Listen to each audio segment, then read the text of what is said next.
Olá, turma! Hoje, na nossa aula de ciências, nós estudaremos sobre matéria. Prestem muita atenção. Tudo aquilo que tem massa e ocupa lugar no espaço é formado por matéria. Os planetas, as estrelas, as plantas, o solo, a água, o ar, os animais são exemplos de corpos formados por matéria. Como você deve ter notado, aqui nesta imagem nós temos várias crianças, nós temos plantas, nós temos o lago, nós temos bicicleta, nós temos tudo o que está aqui nesta imagem é formado por matéria. A matéria que compõe os corpos, ela é feita de uma ou mais substâncias. Então, turma, vamos olhar agora os estados físicos da matéria. O gelo, por exemplo, é feito da substância água. As substâncias que formam os corpos podem ser encontradas em 3 estados: sólido, líquido e gasoso. A maior parte das pessoas costuma anexar apenas esses estados à água. Claro, é fácil: sólido, gelo, líquido, água. A água é no formato líquido, claro. Gasoso, vapor. Mas, turma, o sólido, líquido e gasoso, ele se aplica a todo tipo de matéria. Então, nós temos aqui, por exemplo, um brinquedo, está no estado sólido. Nós temos o azeite, está no estado líquido. E nós temos o ar que está dentro dos balões, está no estado gasoso. A matéria no estado sólido, turma, ela tem uma forma e volume definido. É uma coisa que não muda. Ela fica neste formato, até ela sofrer qualquer transformação física ou química. A matéria no estado líquido tem volume definido, mas não tem forma definida. O que isso quer dizer? Ela tem um volume, mas ela ainda não tem uma forma definida. Por quê, turma? Porque ela só atinge uma forma quando ela é colocada em um recipiente. Quando ela é colocada em um determinado recipiente, ela fica no formato do recipiente. Observe essas imagens que eu coloquei para vocês. Aqui tem o mesmo volume, ou seja, a mesma quantidade de água, porém não tem o mesmo formato. Por quê? Porque a água, as moléculas da água, elas são soltas. Elas podem ter o mesmo volume, mas por elas ser soltas, elas não têm um formato definido, um formato único, como é o formato sólido. Já a matéria no estado gasoso não tem uma forma e nem volume definido. Assim, ela pode tomar a forma do recipiente que está contida, para o caso de recipientes fechados, ou se dispersa no ambiente, para o caso de recipientes abertos. Além disso, os gases são altamente compressíveis. O que é isso? Podem se comprimir. O que isso quer dizer, turma? As moléculas de gás, turma, elas ficam soltas, elas não têm volume definido, elas não têm uma forma definida, elas são soltas. Quando o recipiente ele é fechado, como é o exemplo aqui que eu botei para vocês desses balões, ele assume a forma que está aqui, dos balões, ficando comprimidos nessa localidade. Porém, do momento em que o balão for furado, ocorreu um vazamento, ela vai se dispersar, o ar vai se soltar, vai fugir. Porque o gás ele é altamente compressível. Por quê, turma? Porque ele pode se comprimir e ficar em pequenos espaços, como é o último caso aqui desse exemplo, onde nós temos pequenos balões formando essa iguana. Essa iguana é feita só por balões. Observem que os balões são muito pequenos. Observem como o gás ele foi totalmente compressível para caber nesses balões. Muito bem, turma. Agora, vamos ver as transformações que a matéria pode sofrer.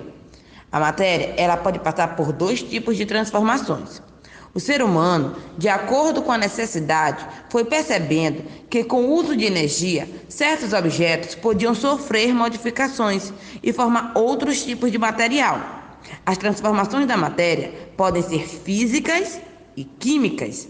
As transformações físicas não alteram o tipo da matéria. Por exemplo, o chumbo derretido ou fundido continua sendo chumbo. O gelo derretido continua sendo água. Quando a água está no estado sólido, ou seja, no formato de gelo, Quando ela passa para o estado gasoso, ela sofre a chamada sublimação. Quando ela está no estado gasoso, que vai passar para o estado líquido, ela sofre a condensação.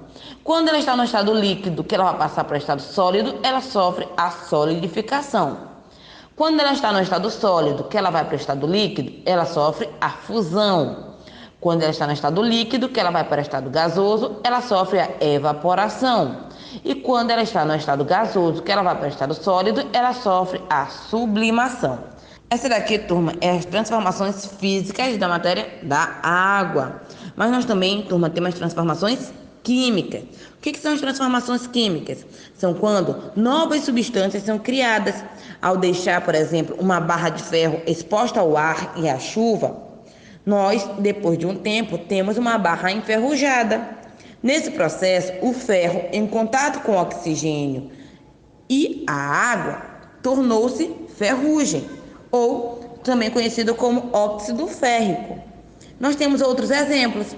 Essas transformações químicas, elas transformam a matéria. Nas transformações físicas, elas não mudam a matéria, continua sendo a mesma matéria, só que no formato diferente. Nas transformações químicas, elas modificam a matéria. Por exemplo, nós temos aqui, no ato em que você faz com que aquele fósforo pegue fogo, você está transformando aquele fósforo. Ele não vai mais ter o fósforo. No ato em que um morango começa a apodrecer, ele já não é mais um morango, ele está sofrendo uma transformação química. Quando você coloca um remédio efervescente dentro da água, já não é mais só água, vai ser uma mistura química. Nós temos aqui também a ferrugem. A ferrugem não é mais só o ferro. No começo era só o ferro, a matéria ferro. Mas do momento em que ela sofre essa transformação química, ela já não é mais só o ferro. Então, turma, se lembre, as transformações da matéria, ela pode ser química e física. Física não altera a matéria. Química altera a matéria, transformando em outra coisa. Nós temos outros exemplos. Quando você mistura, por exemplo, farinha, manteiga, ovos, óleo, açúcar, você está tentando fazer um bolo, mas esse bolo só vai ser possível depois que você botar em contato com o calor dentro do forno. E isso vai transformar quimicamente todos esses ingredientes em um bolo. Pensando bem, turma, pesquisando e experimentando, o ser humano aprendeu a produzir novos tipos de material. A partir da madeira, por exemplo, produzimos o papel. A partir do ferro, obtemos o aço. A partir da areia e outros componentes, é possível produzir o vidro. E há matérias-primas, como petróleo, que são a base para muitos produtos, como o plástico, que é um deles. Então, turma, as transformações químicas, elas modificam aquela matéria inicial para formar outras. Muito bem. Agora vamos olhar as propriedades da matéria. Turma, tudo aquilo que é formado por matéria apresenta alguma característica e propriedade em comum. Observe essa animação que eu coloquei aqui para vocês. Nessa imagem, nós temos aqui um carro onde nós temos o motorista. O motorista, ele está parado dirigindo. Ele só vai entrar em movimento no momento em que uma força agir sobre ele. No caso, quando ele for impulsionado para frente. Ou seja, quando o carro bater, que ele será jogado para frente. Da mesma forma, turma, o carro só irá parar quando algo impedir ele. Isso é chamado de inércia. Qualquer corpo que esteja ele em repouso ou em movimento, tende a permanecer da mesma forma. Se está parado, tende a ficar parado. Se está em movimento, tende a ficar em movimento. E ele só vai mudar de direção se uma força, ou seja, algo, o fizer mudar. Isso se chama inércia, é uma propriedade da matéria. Imagina outra situação, turma. Observem aqui. É mais fácil você empurrar um carro de brinquedo ou um carro de verdade. Vou deixar mais fácil para vocês. Um carro de brinquedo vai pesar apenas, vamos imaginar, meio quilo. E um carro de verdade pesa um total de 50 quilos. Um exemplo, hipoteticamente. O que vai ser mais fácil de empurrar? Óbvio que vai ser um carro de brinquedo. Por quê? Porque a massa é menor, então vai ser mais fácil. Então, turma, vai ser muito mais fácil porque é necessário empregar menos força para tirar ele do repouso. Podemos definir assim que a massa é a medida da inércia de um corpo. Quanto menor a massa, menor será sua inércia. Dois exemplos, turma. Eu tenho um balão e tenho uma bola de boliche. A massa de quem é maior? A massa da bola de boliche.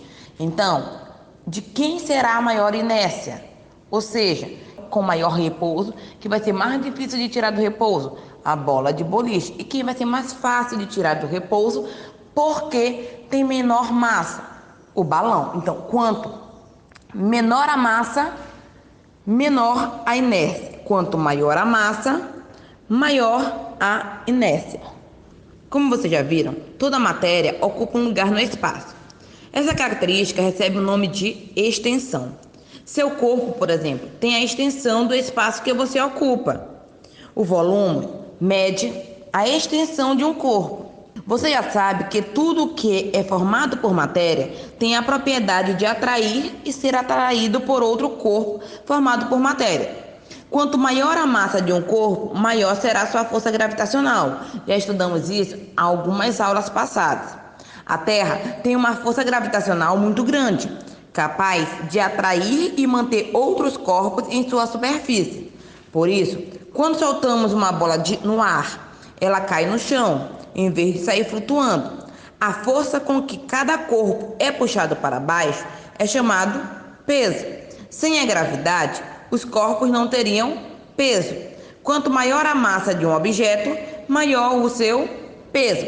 Nós também trabalhamos o que é massa e o que é peso. Dúvidas, turma? Vocês podem estar voltando vídeos onde eu trabalhei massa e peso com vocês. Muito bem. Turma, espero que vocês tenham gostado da nossa aula de hoje.